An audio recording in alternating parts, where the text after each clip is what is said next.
Le président du Conseil européen, Charles Michel, appelle le Bélarus à ne pas prendre part à l'offensive russe en Ukraine, alors que selon Kiev, la Russie se sert du territoire bélarusse pour son invasion. Je lance également un appel au Bélarus et à son peuple. Vous avez le choix de ne pas suivre l'action destructrice de la Russie. Vous avez le choix de ne pas prendre part à cette tragédie inutile contre vos voisins en Ukraine. Le secrétaire général de l'OTAN, Jens Stoltenberg, a déclaré que l'OTAN n'a pas de troupes en Ukraine et n'a aucun plan ni aucune intention de déployer des troupes dans ce pays, à l'issue d'une réunion d'urgence des ambassadeurs des pays de l'Alliance Atlantique.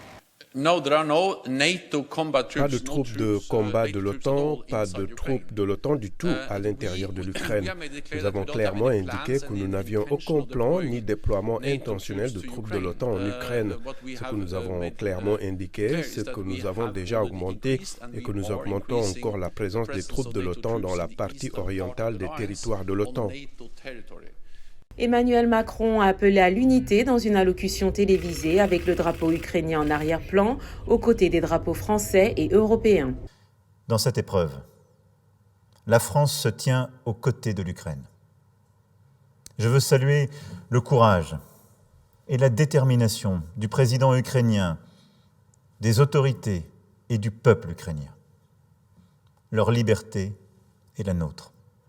Le président ukrainien Volodymyr Zelensky appelle à une coalition anti-Poutine sur Twitter à l'issue d'entretiens avec des dirigeants étrangers. J'ai discuté avec le président américain Joe Biden, le chancelier allemand Olaf Scholz, le dirigeant polonais Andrzej Duda, le premier ministre britannique Boris Johnson et le président du Conseil européen Charles Michel.